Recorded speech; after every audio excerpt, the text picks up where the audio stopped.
네, 안녕하십니까. 죄론 8주차가 되겠습니다.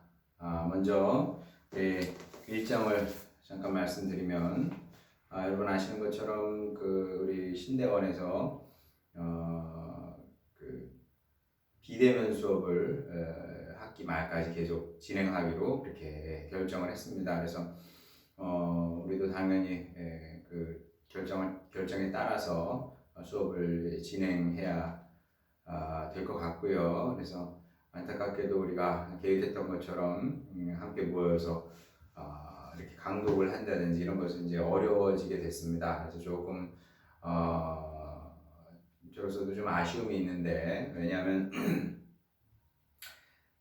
저도 이제 그 학생으로 수업을 받아본 경험이 많기 때문에 이렇게 강의를 듣는 것보다는 같이 글을 읽으면서 이렇게 대화도 좀 하고 이래야 이제 배움이 더 깊어지게 마련인데, 이제 그걸 할 수 없게 돼서 이제 많이 좀 안타깝게 생각을 하고요. 그래서 뭐 어떻게 이제 전반기 끝났는데 후반기를 이제 어떻게 진행할까 제가 생각을 해봤습니다. 그래서 일단은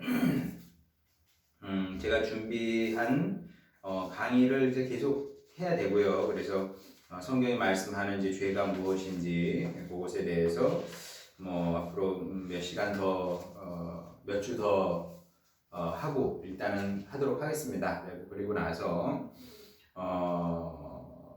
이제 원래는 이제 존 오웬, 웨슬리하고 존 오웬을 이제 중심으로 다루려고 했는데 그 두 사람을 다 다루기는 어렵지 않을까 싶기도 하고요. 그래서 그래서 일단 뭐 한번 상황 보는 대로 웨슬리 같은 경우는 간단히 넘어가고, 그 다음에 존 오웬을 여러분이 좀 집에서 읽는 것을 전제로 해서 존 오웬 책을 좀 나눌까 이제 그런 생각도 있고요. 그래서 일단은 제가 준비한 강의를 끝까지 일단은 하는 걸로 하겠습니다. 그리고 이제 시간이 얼마나 남느냐에 따라서 몇 주 남느냐를 봐가면서 웨슬리 잠깐 소개를 해드리고 그리고 오웬을 좀 하고 이렇게 되면 학기 마치게 되지 않을까 싶습니다. 그래서 미리 말씀드리면은 웨슬리하고 오웬 같은 경우는 여러분이 공부를 하면 좋습니다. 특히 오해 같은 경우는 좀 어렵긴 한데요. 어려워서 이제 뭐 혼자 읽기에는 조금 부담스러운 부분도 없지 않아 있겠다 이제 그런 생각도 듭니다만, 웨슬리 같은 경우는 사실 혼자 얼마든지 공부할 수 있거든요. 웨슬리는 목회자였습니다만은 그러나 또한 신학자이기도 했기 때문에, 물론 이제 우리가 생각하는 이제 그런 의미의 신학자는 아니죠. 이렇게 뭐 대학에서 강단에서 서서 이론 신학을 가르쳤던 분은 아니기 때문에 그 요즘 현대적인 의미에서 신학자라고 말하기 좀 어려운 부분도 있습니다만은 그가 남긴 글이라든지 설교를 읽어보게 되면 굉장히 그 논리적으로 치밀하고 또 설득력도 있고 실제로 그만의 신학이 있습니다. 웨슬리만의 신학이 있고, 그리고 여러분 인생에도 또 사역에도 큰 도움이 되지 않을까. 그래서 웨슬리는 제가 이제 뭐 성결교 목사여서 그런 것이 아니고요. 제가 전에도 말씀드린 것 같은데 저는 뭐 그닥 그 교파 색깔이 별로 없는 사람입니다. 그리고 뭐 이렇게 교파를 이렇게 막 굉장히 강조하는 분들이 있거든요. 그래서 저는 그보다는 우리가 예수님 안에서 하나인 것을 더 강조해야 되지 않을까 그런 생각이 강하고요. 그래서 뭐 개혁주의 신학, 뭐 달리 얘기하면 칼빈주의 신학에서 배울 것은 또 배우고 또뭐 아닌 것은 아니라고 그러고요. 또 웨슬리안 신학도 마찬가지고, 뭐 제가 웨슬리 목사님을 좋아한다 그래가지고 무조건 뭐 또 추종하고 그런 건 아니거든요. 저는 이제 파당 색깔이 저는 굉장히 옅은 사람이고, 그래서 제가 성결교 목사이기 때문에 웨슬리를 얘기하는 것이 아니고요. 제가 공부해 보니까 웨슬리의 신학이 우리에게 주는 그 힘, 교훈 이런 것들이 굉장히 크다. 이제 그렇기 때문에 여러분들 이제 웨슬리 신학을 공부하면 좋다. 특히 이제 그 웨슬리의 그 산상수훈, 웨슬리가 전한 산상수훈이라는 책으로 이제 번역이 됐는데 그 번역된 그 설교집이죠. 그 책 한번 꼭 읽어보시기를 권면을 해드립니다. 자, 그래서 그 이번 학기 후반기는 이제 어떻게 진행할지는 이렇게 간략하게 말씀을 드리고요. 그리고 지난주에 이어서 이제 죄론 계속 강의를 하도록 하겠습니다. 자, 우리가 이제 죄에 대해서 이해하려면 하나님과 우리가 맺고 있는 이제 관계를 살펴야 된다. 이제 이런 말씀을 드렸습니다. 그리고 그게 굉장히 중요하죠. 어떤 면에서 중요하냐면 자, 우리가 이제 하나님이라고 말하면 사람이 보편적으로 가지고 있는 하나님 인식이라는 게 있는 겁니다. 하나님에 대한 의식이죠. 신은 이래야 한다. 자, 제가 뭐 하나님이라고 하지 않고 굳이 신이라고 하겠습니다. 신. 자, 신관념은 어느 나라 어느 민족에게는 다 있습니다. 그죠? 그리고 비슷한 것도 사실이에요. 하나님은 선해야 되고 착해야 되고 그리고 다 알아야 되고 그리고 전능해야 되고 이런 것들이 우리가 일반적으로 가지고 있는 신 이해이고 신 인식이고 그렇다. 그런데 이런 신 인식을 가지고는 신학이 되지 않습니다. 신앙생활도 되지 않죠. 왜 안 될까요? 왜? 왜냐하면 만약에 하나님이 온전한 선이라고 한다면 우리 세상에 존재하는 이 무수한 악을 어떻게 설명을 하겠습니까? 설명되지 않거든요. 여러분도 잘 아시는 것처럼 시편 73편에 보게 되면 시편 73편은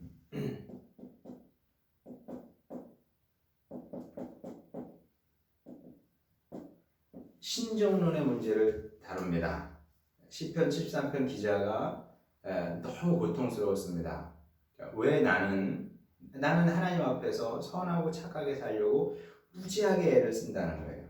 그런데 나는 언제나 내가 경험하는 것은 언제나 고통이고 아픔이고 슬픔이고 병약함이고 가난이고 뭐 그런 거라는 거죠. 반면에 악한 사람은 뭘 해도 잘 된다는 거예요. 뭘 해도 잘 되고 그 다음에 부족함도 없고 행복한 것처럼 보이고 자손들도 잘 되는 것처럼 보이고 죽을 때도 심지어 죽을 때도 고통 없이 죽더라는 겁니다. 자, 우리가 어렸을 때는 제가 어렸을 때는 그런 설교를 많이 들었어요. 예수님 믿는 사람은 죽을 때 환하게 막 웃으면서 죽는 반면에 악한 사람은 으악 그러면서 막 그냥 고통스러워하면서 죽는다. 진짜 그럴까요? 정말 그럴 거라고 생각하십니까? 그럴 수도 있겠지만 그런 경우도 있지만 안 그런 경우도 얼마든지 있습니다. 예수님 믿지 않아도 크게 뭐 고통당하지 않고 그냥 평안하게 가는 사람도 종종 있습니다. 다 막 그냥 나 죽기 싫어, 난 안 죽을 거야 막 이러면서 죽지 않아요. 이제 우리가 뭐 이제 설교를 하다 보면 약간 이제 과장하게 되는 부분도 있는데 그런 거죠. 제 얘기가 아니라 시편 기자에게 하나님 말씀이 그렇게 얘기하고 있습니다. 죽을 때도 고통 없이 죽더라. 제 얘기가 아니라 성경이 그렇게 나와 있는 걸요, 뭐. 자, 그래서 시편 기자가 73편 기자가 너무 고통스러웠던 거죠. 그래서 그의 그 표현을 빌자면 내가 미끄러질 뻔했다. 이 시험에 들 뻔했다. 그렇게 얘기를 하지 않습니까? 그리고 나서 그가 이제 이제 나락으로 떨어지느냐, 아니면 신앙을 지키느냐, 그 갈래에서 시편 73편에 보면 성전에 들어가서야 자기가 이제 이 문제를 해결할 수 있었다 그러는데 참 재미있는 것은 성경에 보게 되면 특히 신정론 문제와 관련된 것은 이 신정론 문제, 이 악의 문제 아닙니까? 답이 주어지지 않아요. 시편 73편에도 우리도 궁금해요. 이 기자가 도대체 성전에 들어가서 뭘 경험했는지, 뭘 봤는지 궁금한데 그런 얘기는 없습니다. 그냥 성전에 들어가서 해결이 된 거죠. 그러면서 깨닫습니다. 주님, 제가 주님 앞에 한 마리 짐승이었습니다. 이제 그 사실을 깨닫는 거죠. 그러면서 내가 이 땅에서도 주님 나라에서도 그 주님밖에 누가 더 있겠냐, 뭐 이제 그런 감사의 기도로 끝마치게 되는데, 욥기도 사실 마찬가지죠. 욥기도 우리는 이제 굉장히 궁금하잖아요. 욥이 나중에 회개하는 장면이 나옵니다. 다 끝나고 나서 그 전까지만 해도 내 생일이 저주를 받았으면 좋았을 것을, 내가 안 태어났으면 좋았을 것을, 죽었으면 좋았을 것을, 그렇게 어떻게 보면 이제 한탄을 넘어서 원망, 불평을 막 쏟아놓는 거죠. 그러고 나서 주님 앞에 서서 주님을 만나게 되는데, 사실 주님께서도 특별한 얘기를 하신 게 아닙니다. 창조의 때에 네가 거기 있었느냐. 사실 그게 욥의 질문에 대한 답은 아니거든요. 여러분 어떻게 생각하십니까? 그게 답이라고 생각하십니까? 네. 합리적으로 이성적으로 생각해 보면 욥의 질문에 대한 답은 아닙니다. 근데 하나님께서 질문하는 욥의 하나님의 질문으로 맞서게 되는데, 참 재밌죠. 하나님도 욥이 질문했으면 답을 주셔야 되는데 질문하는 욥에 또 다른 질문을 더하심으로 말미암아 욥이 어떤 깨달음을 얻게 됩니다. 근데 어떤 깨달음인지는 몰라요. 답이 없어요. 근데 분명한 것은 욥은 깨달았다는 거죠. 왜 그럴까요? 네, 왜? 답을 주면 좋겠는데. 시편 73편도 답을 주고 욥기도 답을 줬으면 이 신정론의 문제가 어느 정도 해결되지 않을까 싶기도 한데 왜 답을 안 줄까요? 이 질문에 대한 답은 많이 있겠습니다만 저는 그렇게 생각을 합니다. 사람마다 경험하는 악의 문제가 다르고 고통의 문제가 다르기 때문에 그게 어떻게 이론적으로 언제 어디서나 맞는 열쇠 같은 답은 존재하지 않는다는 거죠. 공통점은 무엇이냐 하면 시편 73편 기자도 성전에 들어가서 주님을 배움으로 말미암아 문제를 해결했고, 욥도 주님을 배움으로 말미암아 문제가 해결되더라. 성경이 말씀하는 것은 그거겠죠. 그러니 너희도 주님을 만나야 된다. 우리 인생의 질문, 악의 질문, 이런 것들도 이론적으로 해소될 수 있는 것이 아니라 주님을 만남으로 개별적인 답을 하나님께서 주시는 거죠. 그러니까 제가 인생을 살면서 뭐 많은 어려움과 문제와 질문이 있었는데 그리고 이제 주님과 씨름함으로 말미암아 거기에 대한 답을 얻게 되죠. 됐습니다, 실제로. 자, 그러면 그게 동일하게 여러분에게도 답이 될 수 있느냐? 그렇지 않다는 거죠. 그럴 수 없습니다. 각자의 구원이고 각자가 스스로 답을 이제 얻는 건데, 자, 그러니까 이제 뭐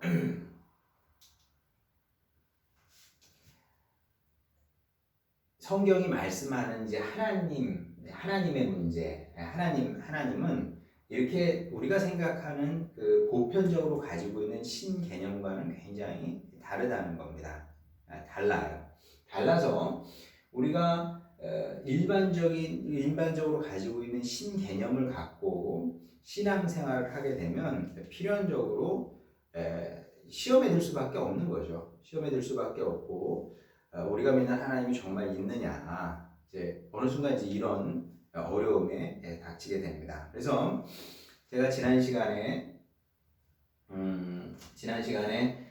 프레썸에 대해서, 프레썸이라는 그 학자가 이게 구약을 통해서 구약에 나타난 하나님이 어떤 분인지, 그 야훼 하나님이 어떤 분인지 이 프레썸이 성서 신학적으로 보여주고 있고, 그래서 그의 책을 읽으면 여러분에게 굉장히 도움이 된다, 이제 그런 말씀을 드렸습니다. 그리고 저는 이런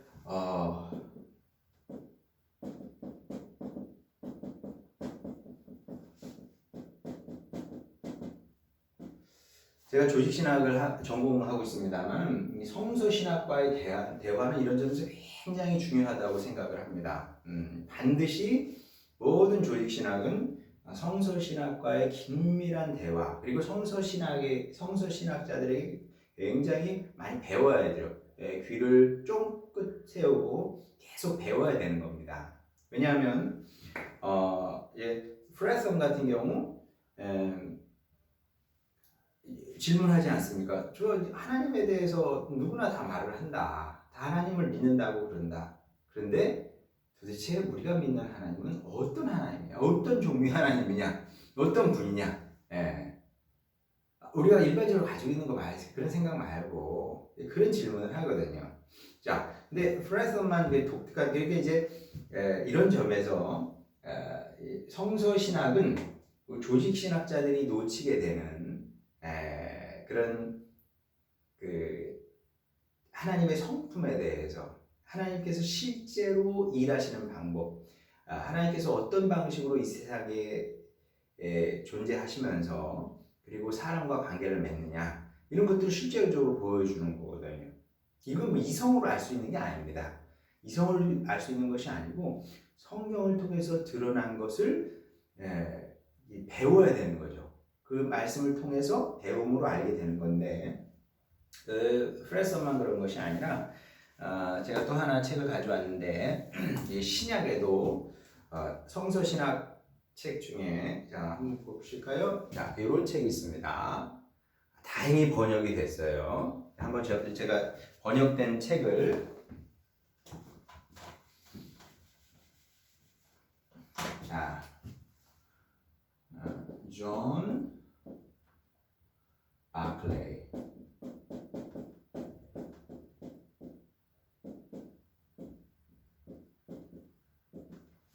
존 바클레이라는 분인데, 금색이 나온, 뭐 제 얘기가 아니고요. 이제 신약학자들의 얘기가, 금세기에 나온 성서신학, 신약신학과 관련된 책 중에서 가장 중요한 책을 이분이 썼다고 그러는데, 그 책 이름이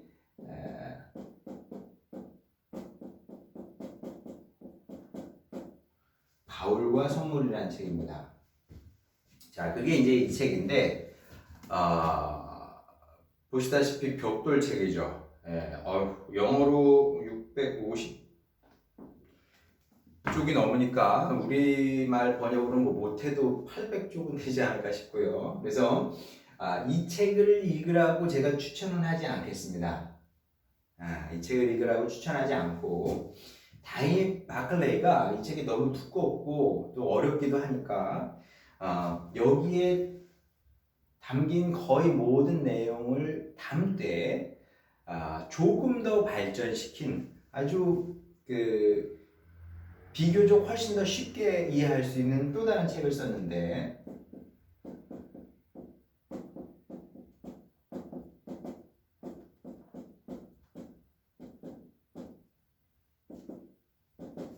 바울과 은혜의 선물이라는 책입니다.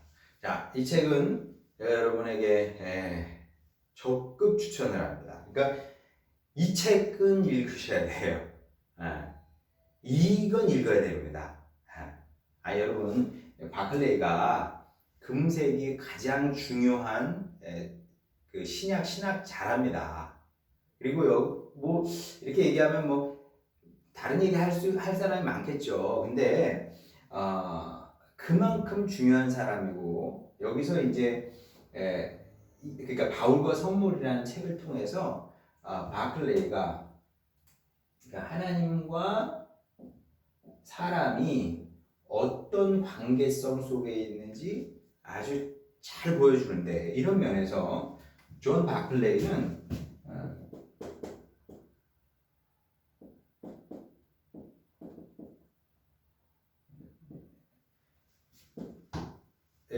프레썸과 일맥상통하는 부분이 있다.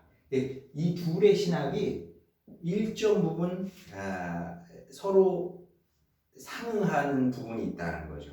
그게 무엇이냐 하면 이 양자 모두 다 하나님과 인간의 관계를 조직 신학자들이 그동안 이렇게 분명하게 드러내지 못했던 것을 성경을 통해서 드러내고 있다는 거죠.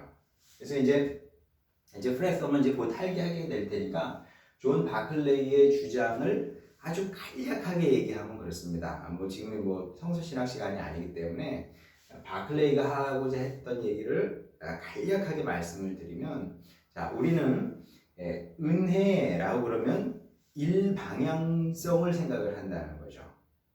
전통적으로, 그러니까 아우구스티누스 이후 계속 우리는 어떻게 생각했냐면 하나님과 우리와의 관계는 일방향성이다. 그러니까 하나님은 우리에게 절대적으로 주시는 분이고 우리는 절대적으로 받는 그런 관계로 생각을 했다는 거죠. 자, 그런데 바클레이가 진짜 그럴까? 이게 여기서 이제 위대한 신학이 탄생을 하는 거죠. 정말 성경이 이렇게 말씀하고 있을까? 왜냐하면 바울 서신을 읽다 보면 바울이 하나님께 받는 얘기만 하진 않거든요. 하나님께서 너희 몸을 하나님께서 기뻐하실 만한 산 제사로 드리라. 드리는 얘기도 많이 하거든요, 사실은. 그런 말씀을 읽을 때마다, 접할 때마다 바클레이가 그러면 하나님의 은혜는 도대체 우리가 어떻게 이해를 해야 되냐? 하나님의 은혜가 정말 그렇게 일방향적으로 우리에게 오는 거냐? 근데 여러분 아시는 것처럼 이 은혜라는 것은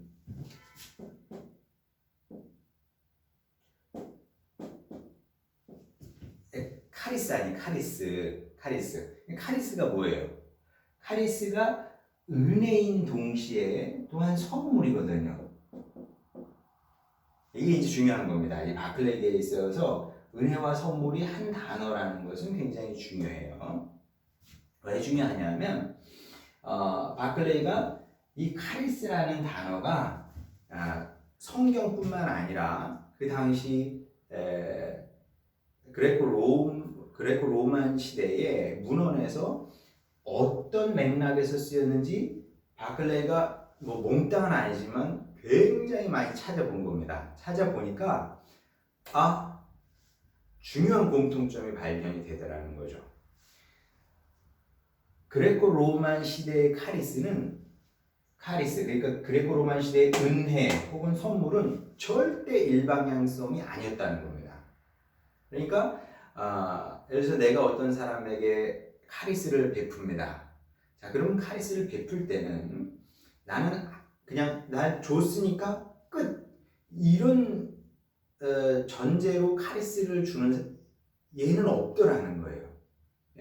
항상 카리스라는 것은 내가 카리스를 어떤 사람에게 베풀 때는 상대방이 나에게 어떤 반응을 하기를 원한다는 거죠. 그게 이제 근데 이게 2000년 전에만 그런 것이 아니라 그 바클레이가 그런 얘기를 해요. 사실 내가 이상한 얘기를 하는 것이 아니라 지금도 마찬가지라는 거죠. 자, 나와 A라는 사람의 관계를 한번 생각해 보자. 나는 항상 카리스를 주는 사람이에요. 아무 조건 없이 줄 수는 있습니다. 근데 계속 주기만 하게 되면 이게 관계가 지속될 수 있겠느냐? 불가능하다는 거죠. 근데 여러분 생각해 보면 정말 그렇습니다. 내가 어떤 사람에게 뭘 베풀었을 때는 하다못해 그 사람이 웃어주기라도 해야 되고 고맙습니다 말이라도 해줘야 되잖아요. 뭔가 돌아오는 게 있어야 된다는 거죠.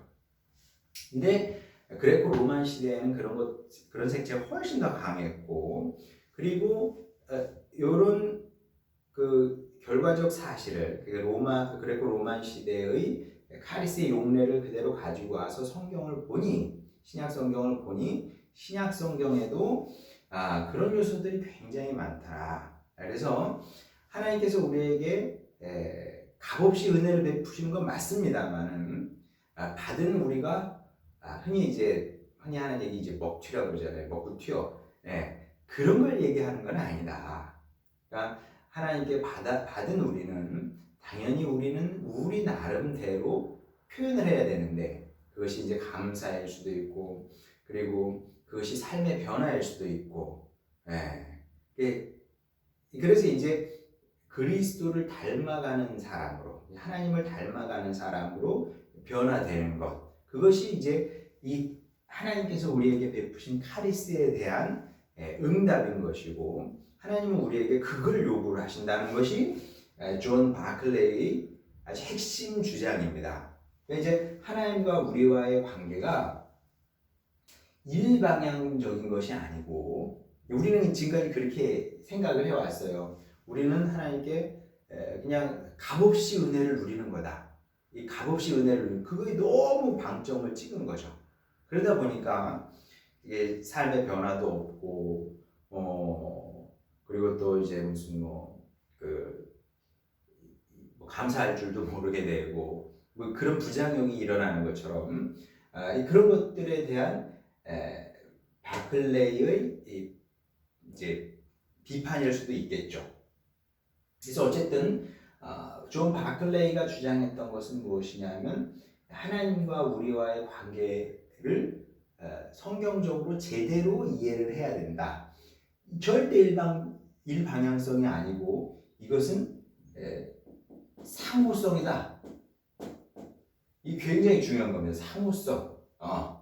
하나님이 우리에게 또 우리가 하나님께 이게 물론 비대칭이긴 해요. 하나님이 훨씬 더 세죠. 당연히 주시는 게 많고 우리가 하나님께 드릴 수 있는 게 얼마나 있겠습니까? 비대칭적인 관계이긴 합니다만은 그럼에도 이 상호성을 절대 잊으면 안 된다는 것이 바클레이의 주장이죠. 그리고 같은 얘기를 비슷한 얘기를 다른 방식으로 성서 구약 신학에서 프레썸이 하고 있는데 그걸 이제 또 다음 시간에 해보도록 하겠습니다.